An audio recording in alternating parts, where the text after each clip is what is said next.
नमस्कार, स्वागत है आपका राज्यसभा टीवी में। शुरुआत करते हैं 8 बजे की सुर्खियों के साथ। सांप्रदायिक सौहार्द और भाईचारे से ही देश बढ़ेगा आगे। दादरी कांड पर प्रधानमंत्री का पहला बयान, कहा राष्ट्रपति के संदेश का हो सम्मान। जम्मू कश्मीर विधानसभा में विधायक से हाथापाई, बीफ पार्टी से नाराज बीजेपी विधायकों ने की मारपीट, दोषियों पर कार्रवाई की मांग। लड़ाकू विमान भी उड़ाएंगी महिलाएं, वायुसेना प्रमुख ने नियमों में बदलाव के दिए संकेत, रक्षा मंत्रालय की हरी झंडी का इंतजार। 30 लाख तक के मकान खरीदने वालों को आरबीआई का तोहफा, अब कीमत का 90% तक मिलेगा कर्ज, जोखिम के नियम हुए आसान। बेलारूस की लेखिका स्वेतलाना एलेक्सीविच को साहित्य का नोबेल पुरस्कार, महिलाओं के संघर्ष और साहस के लिए लेखन पर सम्मान, साहित्य का नोबेल पाने वाली 14वीं महिला। और आइए देखते हैं पहली खबर।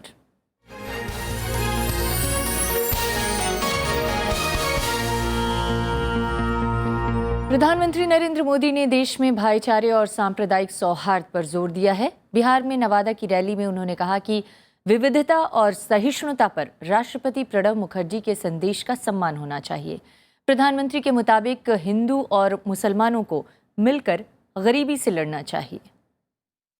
प्रधानमंत्री नरेंद्र मोदी ने नवादा की चुनावी रैली में दादरी कांड पर खुलकर अपनी बात रखी। प्रधानमंत्री ने कहा कि विकास के लिए सभी धर्म के लोगों को मिलकर रहना होगा। क्या हिंदुओं ने मुसलमान के खिलाफ लड़ना है कि गरीबी के खिलाफ लड़ना है? मुसलमान तय कर ले कि हिंदू के खिलाफ लड़ना है कि गरीबी के खिलाफ लड़ना है। हमारे देश का भला तब होगा हिंदू और मुसलमान एक होकर के हम गरीबी के खिलाफ लड़ाई लड़े, हम गरीबी को परास्त करें। प्रधानमंत्री ने बेतुके बयानों की अनदेखी करने की अपील भी की। उन्होंने कहा कि ये बयान राजनीतिक फायदे के लिए दिए जा रहे हैं। उन्होंने कहा कि सांप्रदायिक सौहार्द और भाईचारे पर हमें राष्ट्रपति प्रणब मुखर्जी की बातें माननी चाहिए और उस पर आगे बढ़ना चाहिए। राष्ट्रपति महोदय ने हमें रास्ता दिखाया है, हम सब ने मिलकर के उस रास्ते पर चलना होगा और तभी जाकर के विश्व जो हिंदुस्तान से अपेक्षाएं कर रहा है, उन अपेक्षाओं को हम पूरा कर पाएंगे। राष्ट्रपति प्रणब मुखर्जी ने बुधवार को सांप्रदायिक सौहार्द बिगड़ने की घटनाओं पर चिंता जताई थी। उन्होंने कहा कि विविधता और सहिष्णुता भारत की विशेषता है और लोकतंत्र की सफलता के लिए इन मूल्यों को बनाए रखना जरूरी है। Bureau report, Rajya Sabha TV. और प्रधानमंत्री की रैली, उनके संदेश पर बातचीत करने के लिए बिहार यानी पटना से हमारे साथ हैं सैबल गुप्ता। आप सचिव हैं एशियन डेवलपमेंट रिसर्च इंस्टीट्यूट में। बहुत बहुत स्वागत है आपका सैबल जी। जिस तरह से प्रधानमंत्री ने आज नारे और वादों के जरिए अपना संदेश देने की कोशिश की है, बिहार की जनता कितनी उत्साहित है? और अगर राजनीतिक दलों की बात करें तो राजनीतिक दलों के नेता कितने विचलित हैं? नहीं, उनका जो स्टेटमेंट है वो काफी उसको स्वागत करना चाहिए।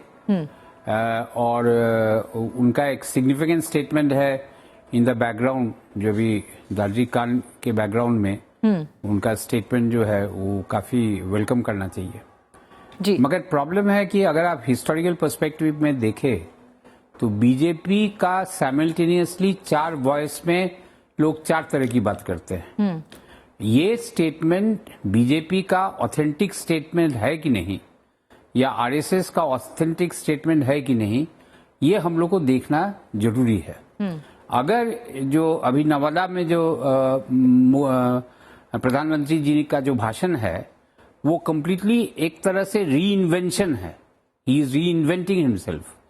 अगर ये चीज अगर प्रोलॉन्ग होने जा रहा है और इसको अगर हम एक फाइनल ओपिनियन मान करके चले तो हम समझते हैं कि बीजेपी के लिए जो प्लुरलिटी का जो बात है इंडियन कॉन्टेक्स्ट में, वो उसके लिए एक बहुत ही सिग्निफिकेंट डेवलपमेंट होगा। एक सिग्निफिकेंट डेवलपमेंट की बात प्रधानमंत्री कर रहे हैं और प्रधानमंत्री की तरफ से एक अच्छा संदेश देने की कोशिश की गई है भाईचारे और सद्भाव बनाए रखने के लिए। उन्होंने कल जो प्रेसिडेंट ने बोला था उसी के बारे में कहा कि प्रेसिडेंट ने रास्ता दिखाया और उसका पालन करना चाहिए। लेकिन सवाल ये है कि एक तरफ प्रधानमंत्री के ये बयान हैं और ये ऐसा नहीं है कि पहली बार, इससे पहले 15 अगस्त को भी उन्होंने कहा, इससे पहले बजट सेशन के दौरान भी उन्होंने कहा, तो तीसरी बार उन्होंने सद्भाव बनाए रखने की बात कही है। लेकिन क्या आपको नहीं लगता है कि उनके MP, उनके MLA ज़रा भी अपोलोजेटिक नहीं हैं? नहीं, मैं पहले ही कहा था कि बीजेपी का अगर हिस्टोरिकल ट्रैक रिकॉर्ड देखें तो साइमल्टेनियसली 4 आदमी 4 तरह का बात करता है। मगर पॉइंट है कि जिस समय वो ऑपोजिशन में थे उस समय अलग बात थी, अब वो नेशनल गवर्नमेंट को लीड कर रहे हैं। हो सकता है कि एक गवर्नेंस का भी कंपल्शन है कि आप कोई एक एक्रिमोनियस सोसाइटी रख नहीं सकते हैं, इसलिए आप उसके एगेंस्ट में जो अभी जो प्रेसिडेंट ऑफ इंडिया का जो एक संदेश किया, तो हमको लगता है कि वो उसको लेने का कोशिश कर रहे हैं। और दूसरी बात है कि बिहार ऐसा जगह जहां पर कि left movement, socialist movement, communist movement, social justice movement, secular movement का एक ट्रेडिशन रहा है। बिहार में भी तुलनात्मक जो बीजेपी है दूसरे जगह का स्टेट के तुलना में बीजेपी का भी एक सर्टेन तुलनात्मक सेकुलर आइडेंटिटी रहा है। तो ये जो एक some sort of consensus Bihar में है सेकुलरिज्म को लेकर के, मेजोरिटेरियन पॉलिटिक्स यहाँ बहुत ज्यादा ऑपरेट नहीं करता है, तो बिहार का कंपल्शन भी है इस तरह का बात प्राइम मिनिस्टर को करने का कि भाई हम प्लुरलिटी रखेंगे। सहबल जी, आप कह रहे हैं कि बिहार का कंपल्शन है जिसकी वजह से प्रधानमंत्री ये बात कह रहे हैं, लेकिन मेरा सवाल ये है कि एक तरफ बीजेपी ये बात कह रही है, दूसरी तरफ अगर आप देखें कि आपने कहा कि मेजॉरिटेरियन उसका नेचर नहीं है, लेकिन बीजेपी ने तो ज़्यादातर सवर्णों को अपने यहाँ उम्मीदवार बनाया है अपने इस चुनाव में। दूसरी तरफ बीजेपी की तरफ से या बीजेपी के तमाम नेताओं की तरफ से जो बयानबाजी हो रही है उसमें भी कहीं पे भी ऐसा नहीं दिखता है कि जो प्रधानमंत्री आज कह रहे हैं उसकी पुष्टि होती हो। तो बिहार की राजनीति में इन सब चीज़ों का बिहार की राजनीति में मतलब बीजेपी के लिए क्या आप देखते हैं इसको? नहीं, हम शुरू में कह दिए कि बीजेपी का ट्रैक रिकॉर्ड में एक साथ 4 आदमी 4 तरह का बात करता है। एक सेकुलर कॉन्स्टिट्यूंसी को सर्व करता है, कम्युनल कॉन्स्टिट्यूंसी को सर्व करता है, एक कास्ट का कॉन्स्टिट्यूंसी को सर्व करता है। मैं कह रहा हूं कि अगर नवादा का स्टेटमेंट को बेंचमार्क स्टेटमेंट प्राइम मिनिस्टर का अगर माने और बीजेपी में अगर रीइन्वेंशन हो, सभी लोग इसी लाइन को परसू करें, तो शायद नवादा का जो उनका भाषण है वो एक बेंचमार्क स्टेटमेंट हो जाएगा। अब आपको याद रखना होगा कि वहां का जो लोकल MP हैं, जो अभी यूनियन मिनिस्टर हैं, उन्होंने जो कई बार ऐसा स्टेटमेंट दिया है, विवादित स्टेटमेंट दिया है, जो कि बिहार में जो सेकुलर कॉम्पोजिशन टूटने की संभावना बहुत हो गई थी। उस परिप्रेक्ष्य में ये जो प्राइम मिनिस्टर का जो स्टेटमेंट है, यही स्टेटमेंट अगर बीजेपी का मेनस्ट्रीम स्टेटमेंट हो जाए, सभी MP, सभी मिनिस्टर्स जो विवादित स्टेटमेंट अभी तक दे रहे हैं, उनके लाइन में अगर फॉल इन हो जाए, तो हम समझते हैं कि क्वालिटेटिव चेंज होगा। और तो बिहार मतलब आपको का संदेह जो है कि सेकुलर ऐसा होगा? ट्रेडिशन का जो कंपल्शन है, बिहार नहीं, हम विश कर रहे हैं कि ये हो, मगर होगा कि नहीं होगा ये कहना मुश्किल है, कि उनका जो ट्रैक रिकॉर्ड है कि वाजपेयी जी के समय में भी वाजपेयी जी सेकुलर कॉन्स्टिट्यूंसी को एड्रेस करते थे, आडवाणी जी कम्युनल कॉन्स्टिट्यूंसी को एड्रेस करते थे, डिफरेंट लीडर्स डिफरेंट कॉन्स्टिट्यूंसी को एड्रेस करते हैं। बिहार के कॉन्टेक्स्ट में जो कम्युनल से ज्यादा वो कास्ट कोऑप्शंस कर रहे हैं, बैकवर्ड कोऑप्शंस कर रहे हैं। तो जहां बैकवर्ड कोऑप्शन है वहां कम्युनलिज्म एक कॉन्ट्रडिक्टरी फैक्टर हो जा रहा है। और दूसरी बात है कि बिहार का इलेक्शन एक कंप्लीटली नया समीकरण को दिखा रहा है, नया समीकरण का तरफ दृष्टि दे रहा है। पिछले 25 साल में जो समीकरण बिहार में था उससे कंप्लीटली भिन्न है। तो ये समीकरण क्या है? यहाँ पर क्या चीज वर्क, ये समीकरण जो मान लीजिए पहले तक क्या था कि RJD कॉम्बिनेशन और NDA के बीच में संघर्ष होता था, अभी RJD JDU combine which is a formidable combine, और दूसरा है इंडिया का कंबाइन है। सबसे इंटरेस्टिंग बात है कि बिहार के कॉन्टेक्स्ट में नीतीश जी को लेकर के बहुत ज्यादा एंटी इनकम्बेंसी नहीं है, उनका ट्रैक रिकॉर्ड बहुत अच्छा रहा है। तो यहां पर जो बीजेपी का जो डेवलपमेंट का जो बात हो रहा है कि they want to steal the thunder of Nitish Kumar, तो एक नया समीकरण यहां हुआ है। बीजेपी का जो समीकरण है, जो पहले नीतीश जी करते थे, कोalition ऑफ एक्सट्रीम, जहां अपर कास्ट से लेकर के दलित था, अभी एनडीए उस समीकरण को करने का कोशिश कर रहा है। दूसरा मार्जिनल है मगर डिसाइसिव है, जो मुलायम सिंह और पप्पू यादव का, और ओवैसी का भी अगर बिहार में पदार्पण हो गया है, तो इसमें जो 4 कॉर्नर कॉन्टेस्ट होने की संभावना है। ये कितना वर्कआउट करेगा ये तो हम लोग इलेक्शन के बाद ही जानेंगे। लेकिन पहले जो बिहार एक सवाल से मैं इस चर्चा को खत्म करना चाहती हूँ साबिल गुप्ता साहब, कि ये जो आज प्रधानमंत्री ने अपनी तरफ से सामाजिक सद्भाव का बयान दिया है या स्टेटमेंट दिया है, उसके बाद क्या बिहार की राजनीतिक और चुनावी दिशा में कुछ नया बदलाव हो सकता है? बीजेपी कुछ गेन कर सकती है, कुछ उसको फायदा हो सकता है?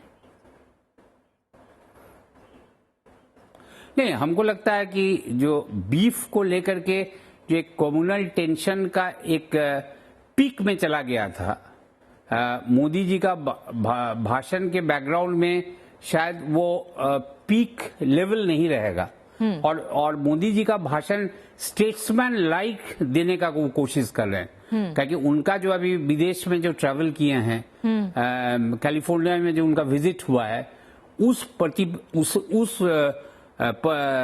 बैकग्राउंड में बिहार में उनका भाषण एक स्टेट्समैन लाइक दिखने का नया प्रयास है जी। यहाँ पर अगर कोई कम्युनल बातचीत हो, माने वो अपना जो ट्रैक रिकॉर्ड है गुजरात का एज ए चीफ मिनिस्टर, उससे कंप्लीटली डिफरेंट साउंड करना चाह रहे हैं, और उनका नेशनल गवर्नेंस भी एक मैटर करता है, और बिहार पार्टी का ये कंपल्शन भी है, आप कह रहे हैं? वो कंपल्शन, बिहार भी कंपल्शन है जी हमें उम्मीद है, और बिहार भी कंपल्शन है जी। बिहार में जो ट्रैक रिकॉर्ड है वो हिंदू मेजोरिटियन ट्रैक रिकॉर्ड नहीं है जी। यहाँ सोशल जस्टिस लेफ्ट मूवमेंट का एक पावरफुल ट्रेडिशन रहा है जी। अभी भी यहाँ कम्युनिस्ट मूवमेंट प्रैक्टिकली खत्म हो गया है, मगर उसके बावजूद भी पॉकेट्स ऑफ इन्फ्लुएंस है जी। इसलिए यहाँ कम्युनल बात करके आप बहुत ज्यादा अपने आप को बढ़ा नहीं सकते हैं जी। तो हमें उम्मीद है कि इतनी वजनदार आवाज प्रधानमंत्री की जो आप कह रहे हैं कि स्टेटमेंट्स लाइक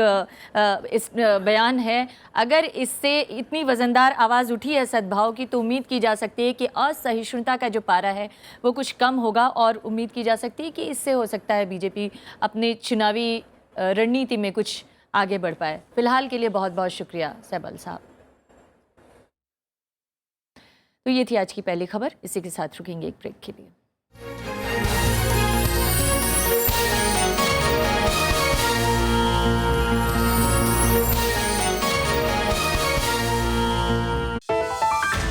राष्ट्रपति ने जताई दादरी कांड पर चिंता, कहा हमें नहीं भूलना चाहिए अपने बुनियादी मूल्य।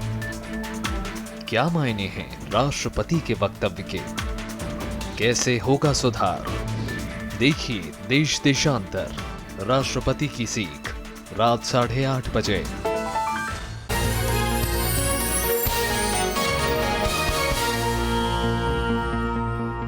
और आइए देखते हैं बिहार चुनाव से जुड़ी खबरें।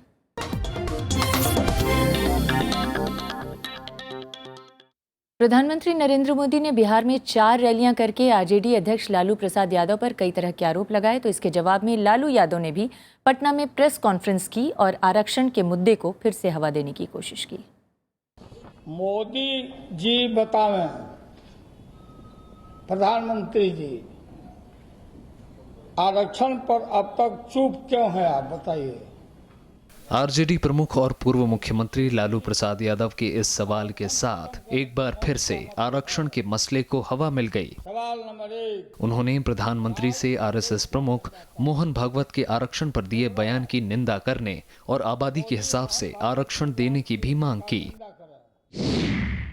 मोहन भागवत जी के बयान और निश्चय को कि आरक्षण खत्म, पिछड़ा दलित का आरक्षण खत्म किया जाए, उस पर कायम है, इसकी निंदा करें।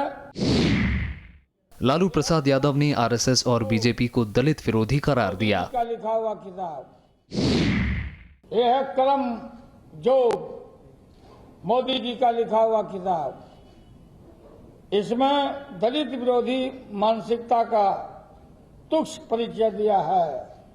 बताइए मोदी जी।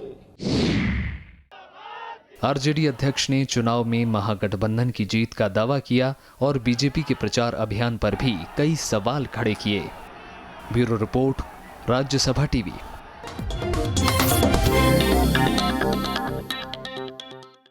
तो एक तरफ प्रधानमंत्री नरेंद्र मोदी सामाजिक सद्भाव की बात कर रहे हैं, लेकिन दूसरी तरफ जम्मू कश्मीर विधानसभा में आज सदन के अंदर विधायक की पिटाई का मामला सामने आया है। दरअसल बीफ पार्टी करने के आरोप में निर्दलीय विधायक इंजीनियर राशिद को बीजेपी विधायकों की हाथापाई का शिकार होना पड़ा। जम्मू कश्मीर के मुख्यमंत्री और उप मुख्यमंत्री ने घटना की निंदा की है, लेकिन विपक्ष ने विधायकों पर कड़ी कार्रवाई की मांग की है। गुरुवार को जम्मू कश्मीर विधानसभा की कार्यवाही जैसे ही शुरू हुई, सदन में बीफ बैन के मुद्दे पर अवरोध शुरू हो गया। बीजेपी विधायकों ने निर्दलीय विधायक इंजीनियर रशीद का विरोध करना शुरू कर दिया। स्थिति तब बिगड़ गई जब बीजेपी विधायक इंजीनियर रशीद के साथ मारपीट करने लगे। BJP MLAs from 6 to 8 in number, they came and some grabbed me by neck, some grabbed me by leg, and some threw blows on my chest, and I really turned unconscious. I don't know what happened. He bleated the sentiments of minority Hindus, and when he entered the today in assembly, when I asked him what you did last night, he said, I will organize such co-beef parties in Kashmir. 1,000 such parties I will organize, all by virtue of the provocation. विपक्षी party national conference और कांग्रेस ने घटना की निंदा की है। विधानसभा में नेता विपक्ष उमर अब्दुल्ला ने दोषी विधायकों पर कार्रवाई की मांग की है। एक मेंबर को इस तरह पीटने की कोशिश, अगर इन मेंबरों को अपने जज्बात पे कंट्रोल नहीं है तो उनको इस हाउस में आना नहीं चाहिए। भारतीय जनता पार्टी जब से सत्ता में आई है, वो सिर्फ अपना एजेंडा चलाना चाहती है। जो देश का कानून है, देश का जो कॉन्स्टिट्यूशन है, उसके आधार पर राज नहीं करना चाहती है। बड़े अफसोस की बात है, इन चीजों की निंदा करना आवश्यक है। मुख्यमंत्री मुफ्ती मोहम्मद सईद ने घटना की निंदा करते हुए कहा कि विधायक के साथ इस तरह का बर्ताव ठीक नहीं है। उप मुख्यमंत्री निर्मल सिंह ने सदन के भीतर इस तरह की घटना पर खेद जताया है। राज्य सरकार ने तनाव की आशंका के चलते जम्मू समेत कुछ इलाकों में इंटरनेट और मोबाइल सेवाओं पर रोक लगा दी है।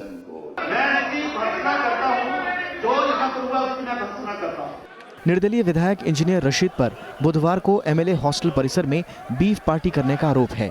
वहां भी बीजेपी विधायकों ने प्रदर्शन किया था। Bureau report, Rajya Sabha TV. दूसरी तरफ बीजेपी की सहयोगी शिवसेना की धमकी के बाद गजल गायक गुलाम अली का मुंबई और पुणे में शो रद्द होने पर राजनीतिक दलों ने कड़ी प्रतिक्रिया दी है। दिल्ली सरकार ने गुलाम अली को राजधानी में शो करने का न्योता भी दिया है। मशहूर गजल गायक गुलाम अली की मखमली आवाज का लुत्फ पुणे के श्रोता भी नहीं उठा सकेंगे। शिवसेना की धमकी के बाद आयोजकों ने पुणे में भी शो रद्द कर दिया है। गुलाम अली ने कहा कि अपने चाहने वालों की परेशानी से उन्हें ज्यादा दुख हुआ है।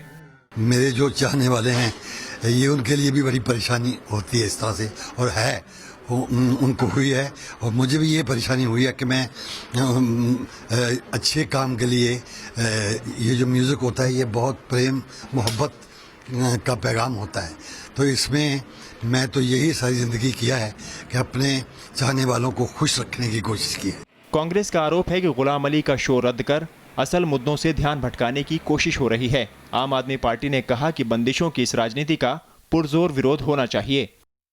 We have tried to improve the relations, but not to stop such performance by artists. At least art has no barriers. At least hope Shiv-Sena will understand this. हाँ, मैंने ये कहा है कि उनको दिल्ली में कर सकते हैं, और सभी लोग दिल्ली में ऐसी पाबंदियां नहीं चलेंगी और देश में कहीं भी नहीं चलेंगी। उधर शिवसेना ने अपने फैसले का बचाव किया है। पार्टी ने कहा कि सीमा पार से गोलीबारी और घुसपैठ पर वो चुप नहीं रह सकती। सरहद पे अगर जवान दिन रात हमारे लिए गोलियां झेल रहे हैं, शेलिंग झेल रहे हैं, कश्मीर जम्मू कश्मीर में जब लोग इतनी एट्रोसिटीज झेल रहे हैं, हमें ये सही नहीं लगता कि हम यहाँ मजाक देखते बैठे या कोई प्रोग्राम एंजॉय करें। गुलाम अली का कार्यक्रम शुक्रवार को मुंबई में होना था। शिवसेना की धमकी की मुख्यमंत्री देवेंद्र फडणवीस ने कड़ी आलोचना की थी। उन्होंने कार्यक्रम के लिए पूरी सुरक्षा मुहैया कराने का वादा किया था, लेकिन आयोजकों ने उद्धव ठाकरे से मुलाकात के बाद शो रद्द करने का फैसला किया। Bureau report, Rajya Sabha TV. वित्त मंत्री अरुण जेटली ने कर सूचनाओं के ऑटोमेटिक आदान प्रदान पर जोर दिया है। उन्होंने इससे जुड़े समझौते को तुरंत लागू करने की मांग भी की है। पेरू की राजधानी लीमा में राष्ट्रमंडल देशों के वित्त मंत्रियों की बैठक में उन्होंने कहा कि इस उपाय से कर चोरी की समस्या से निपटा जा सकेगा। उन्होंने कहा कि हर साल 100 से 240 अरब डॉलर तक कर चोरी हुआ करती है। ये वैश्विक कॉर्पोरेट टैक्स का 4 से 10% हिस्सा है। बैठक में ढांचागत परियोजनाओं के लिए वित्तीय व्यवस्था पर भी बातचीत हुई। मकान खरीदने वालों को रिजर्व बैंक ने एक बड़ा तोहफा दिया है। बैंक ने 30 लाख या उससे कम का घर खरीदने वालों के लिए नियम आसान बनाने का वादा किया है। ऐसे खरीदारों को अब घर की कीमत का 90% तक कर्ज मिल सकेगा। पहले 20 लाख तक का कर्ज लेने वालों को ये सुविधा मिला करती थी। बैंकों की ओर से ब्याज दरों में कटौती के बीच आरबीआई का ये फैसला आया है। वहीं 30 लाख से 75 लाख के घरों पर 80% तक का कर्ज मिल सकेगा। इससे ज़्यादा मकानों पर 75% कर्ज लिया जा सकता है, यानी ज़्यादा महंगे मकानों पर 75% कर्ज लिया जा सकता है। आरबीआई ने जोखिम के नियमों को आसान बनाने की बात भी कही है। एयर चीफ मार्शल अरूप रहा ने आज कहा है कि वायुसेना में महिलाओं को फाइटर पायलट के तौर पर शामिल करने की तैयारी चल रही है।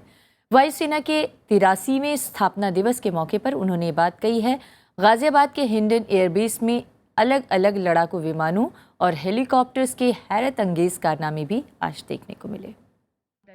वायुसेना के 83वें स्थापना दिवस समारोह में जैगुआर, MI-17, MI-35 और सुखोई के अलावा कई लड़ाकू विमानों ने आसमान में हैरत अंगेज करतब दिखाए। पैराट्रूपर्स ने भी आसमान में कलाबाजी के कई नमूने पेश किए। वायुसेना प्रमुख ने इस मौके पर जवानों की हौसला अफजाई की और महिलाओं के लड़ाकू विमान उड़ाने की योजना के बारे में भी बताया। We have women pilots flying transport aircraft and helicopters. We are now planning to induct them into the fighter stream to meet the aspirations of young women in India.